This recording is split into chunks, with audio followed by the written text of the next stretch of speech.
Hello, I am the Lady Miss Vagina Jenkins, and it is time for Queer Astrology.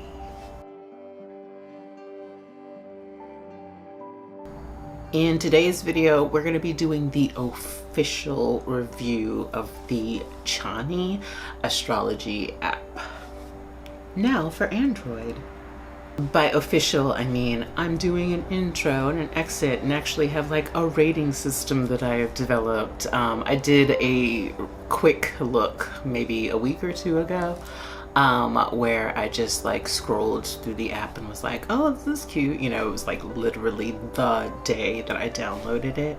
At this point, I have experienced the app, I feel like. I downloaded it and have been using it every day for probably about the last week and a half, 10 days or so. In that time, I have created a little rating system, different categories, to sort of really hone in on like evaluating the app and seeing if it works for me according to my criterion.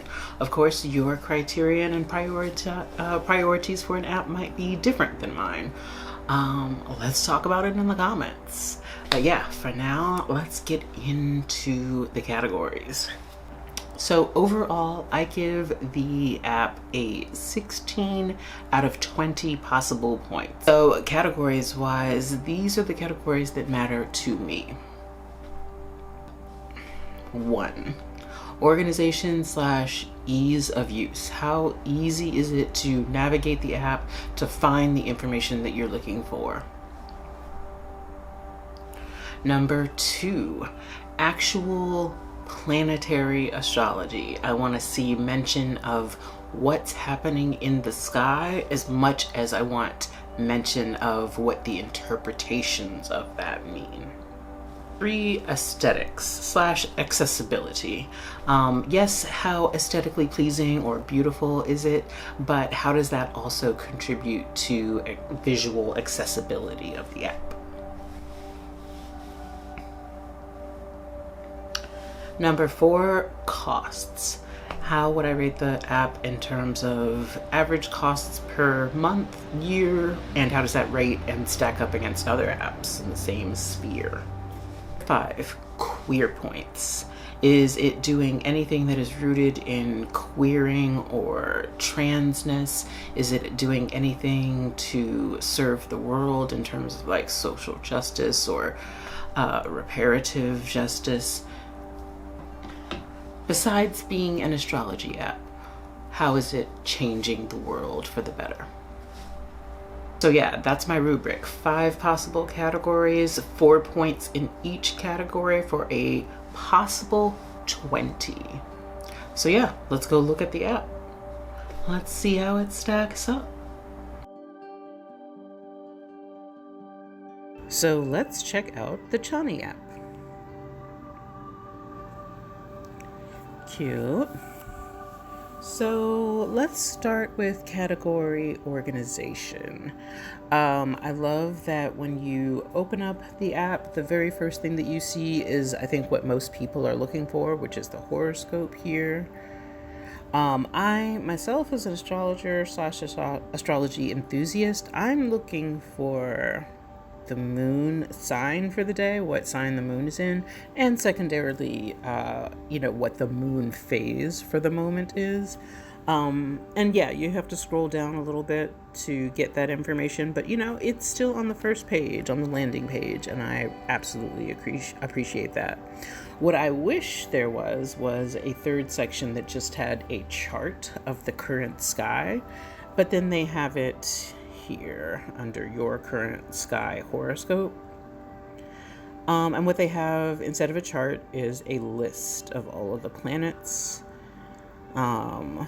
They say what planets are retrograde in this moment. I want to say that there's like 7 planets. Is that true? 1, 2, 3, 4, 5, 6, 7. Yeah. 7 placements in retrograde, which is extraordinary, but it do be happening like that sometimes. Anyway, I would prefer, like I said, I would prefer that this was a chart. I think when you see a chart, you can see more clearly how the planets are aspecting each other, and that is important information in addition to what signs they're placed in. Going back to the landing page, you can also see information this is the information for today. You can see this information for this week. Comes with like a little tarot card of the week, a reading for the week, and same for this year. They have quarterly readings. Here's the thing, and I'll get to this more in accessibility. I hate that they're audio files rather than written files, but that's just a personal preference. All right, going back to the landing page, we can also look at these sections on the bottom. I can see my chart, and that's amazing. It has a list again of all of the placements, but how are they aspecting each other? There's no aspect lines and no written explanation of aspects, So that feels a little problematic for me. Transits that are happening. We have, again, a list of transits. I would love to see this in a circular chart form, One of my favorite websites does an astro map that I really, really like. Check out AstroSeek for their astro maps. Anyway, that's what's happening in the transit section. And then in the listen section, we have a number of, not necessarily astrology related, but we have a number of affirmations. Looking at this listen page and the affirmations brings me to the second category that I'm rating. In terms of organization, I rate it 3 out of 4 points. In terms of mentioning of planetary astrology, also 3 out of 4 points, because of that last lack of aspect lines. And here in the actual, what do you call this? Horoscope. I would love to see mention of what's happening in the sky that makes these interpretations.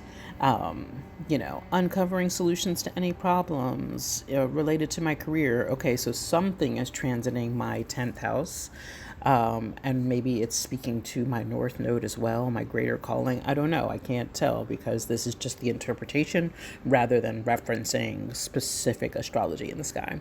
So organization, 3 out of 4. Mention of planetary astrology, 3 out of 4. Okay, so the aesthetics was the next category I wanted to look at, and I wanted to start here on the listen page with these affirmations. These collages are amazing. They are like if Lisa Frank and Romare Bearden had a baby. I love this where throughout the app, you get these amazing collages that are just the cow flying over the moon. How creative is that? They're just so beautiful and creative. I would love to know who the artist is. I should have looked that up. But these visuals are top tier. I have to say though, in terms of, and then when I'm thinking about visuals in terms of accessibility, I'm loving that the section header is in this, big, huge, bold font. Hi, Vagina Jenkins, your day is like this. I love that the main text font is sans serif. That's very accessible. I feel like the organization, the way things are laid out, is also very accessible. But the problem that I have in terms of accessibility is these audio files. So these affirmations, which I probably wouldn't use, and also the horoscopes. Where are we at this week? The weekly and quarterly horoscopes are available in audio file primarily. And the way that my autistic brain works, I have misophonia, which is it's sound rage, basically. Certain sounds really make me upset, uncomfortable, and I find them triggering.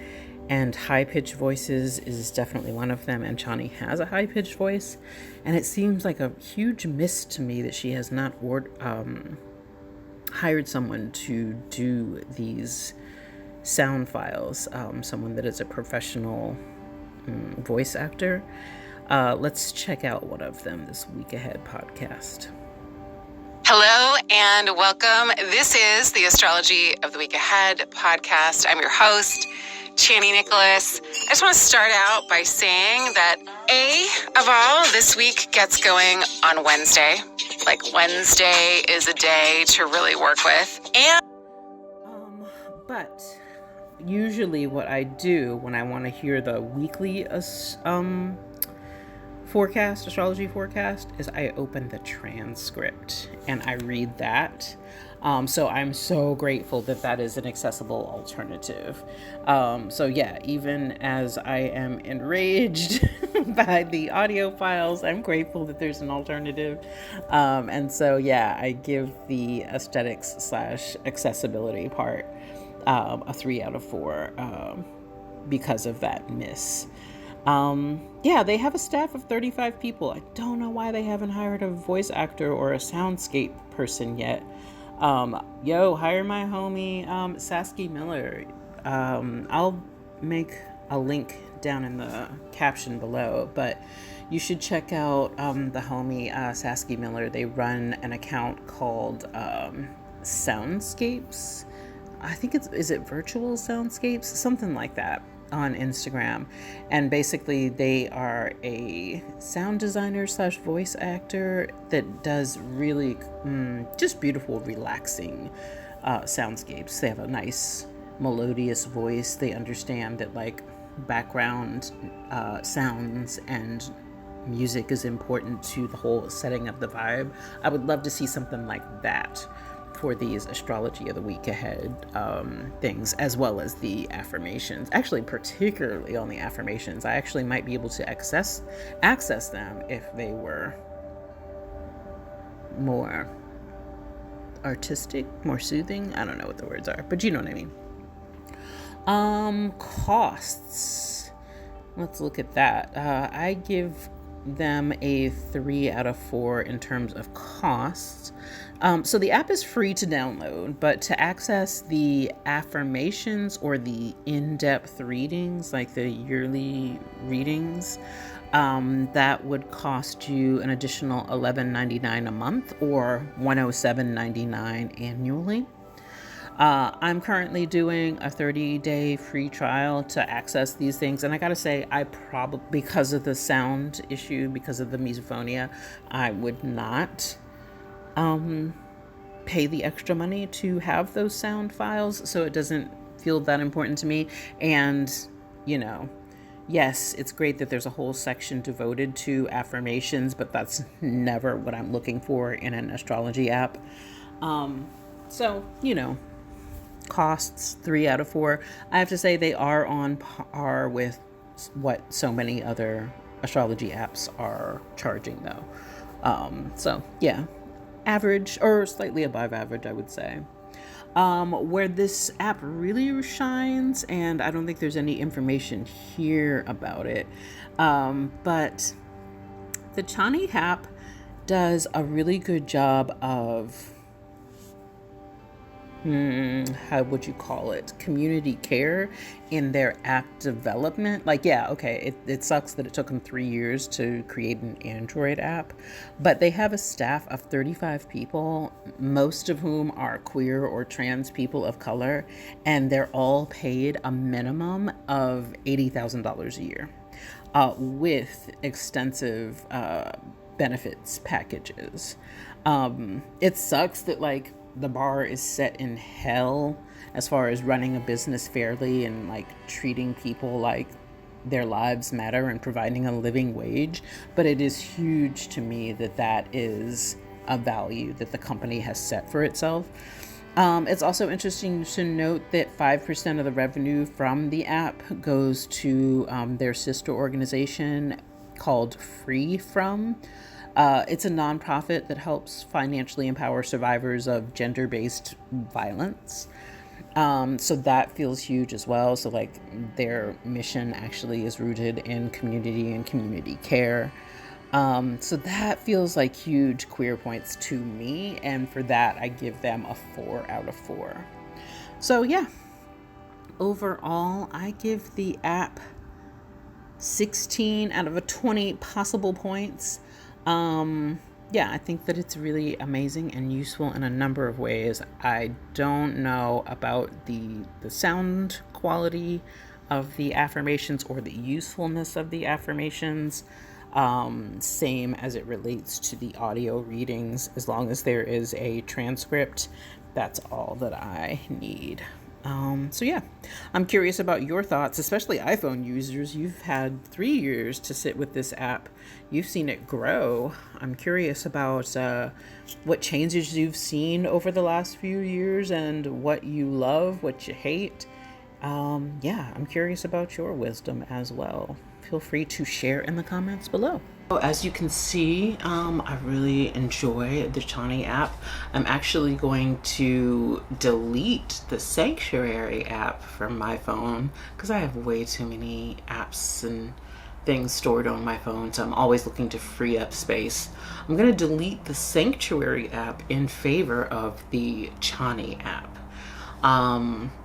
So yeah, I give it a solid 16 out of 20 points according to my rubric. Do you agree? Disagree? What would you rate it? Comment below. And if you liked this video, please go ahead and click that thumbs up button. Feel free to subscribe to my channel. New content every Wednesday. I appreciate you so much for watching, and as always, thank you for making time for queer astrology. Bye.